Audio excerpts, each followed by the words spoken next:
दुसरं टोळीमध्ये टोळी स्ट्रॉंग आहे. पण मला विशाल कुठेतरी मला असं वाटतं, की तो बापटला खूप जास्त घाबरतो का काय? कारण आज तो ज्या पद्धतीने स्टेजवर सुद्धा बापट मर्दासारखा वाग. "ए बाबा, तू नको शिकू सगळ्यांनाच." मर्दासारखं मत म्हणजे काय? सतत बायकांच्या अंगाशी त्याच्या मानेवर तोंड ठेव, हात धर, मिठ्या मार. हे मर्दासारखं वागणं झालं का? तुला पण असं बोलता येतंय की विशाल? तो चांगला गेम खेळतो ठीक आहे, पण एखाद्या समोरच्या पुरुषाची मर्दानगी काढणं, बाबा तू जे करतोस ना त्याच्याबद्दल जर तुझा गेम बाजूला ठेवला, तर मी ह्याच्या वेळेला अगोदर पण ह्या विषयावर काढले, पण मी म्हटले की नाही तो विषय वेगळा आहे. तो तसाच आहे. पण मी त्याच्या गेमकडे बघेन. पण तो आज या पद्धतीने पापटला इन्स्टिगेट करत होता, की मर्दासारखा तो बोलणार नाहीये, तो घाबरतो, तो मर्दासारखा समोर येऊन बोलणार नाही. अरे सगळेच जण तुझ्यासारखे उघडे-नागडे नाही ना होऊ शकत आयुष्यामध्ये.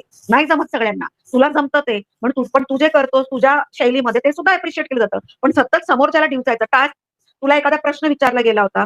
तू त्याच्यावर उत्तर द्यायच्या अगोदर तू त्याच्यावरच अंगावर टार्गेट करत होतास, की हा मर्दासारखा वागत नाही. म्हणजे हे कसले शब्द होते? म्हणून मला असं वाटतं, की जेव्हा तो हे असे शब्द वापरतो, तेव्हा तो मुद्दामून ह्या करतो, की तो थोडंसं दाखवतो, की विशालसाठी त्याला त्याच्या मनात विशालची बापट बाबतीत खूप त्याला एक टेन्शन आहे, की मे बी हा फोर फ्रंटवर येणार आहे, की हा जिंकेल. ह्या गोष्टी त्याला खूप जास्त भीती वाटते का? कारण एवढं ओपनली टार्गेट करायची खरंच काही गरज नसते. आणि पण मला असं वाटतं, की विशाल जरा थोडंसं बापटच्या बाबतीत एक्स्ट्रा करतो आणि मग असं जर होत असेल वारंवार, तर मला असं वाटतं बापटनी पण थोडंसं एवढं सॉफ्टली किंवा एवढं शेलमध्ये राहून वागण्यापेक्षा रिटॅलिएट त्याच्या त्याच्या हिशोबानेच कर. कारण मग विशाल कदाचित बॅकफूटवर जाईल, कारण विशालला माहिती आहे, की ह्याचं मे बी ह्याला सपोर्ट जास्त आहे का? मे बी तो त्याचा जिंकण्याचे चान्सेस जास्त आहे. असं कुठेतरी विशालला त्याच्या गेमबद्दल वाटतंय किंवा तो स्ट्रॉंग आहे असं वाटतंय, म्हणून मुद्दामून त्याला खच्चीकरण करण्यासाठी असे शब्द वापरत असेल, तर मग बापटनी सुद्धा त्याच लेव्हलचा गेम खेळावा असं मला तरी वाटतं. आणि मग ते इमेज-विमेजचा विषय जास्त विचार करू नये. थोडं तरी तो मला वाटतं रिटॅलिएट करेल ना, तर विशाल थोडा बॅकफूटवर जाईल.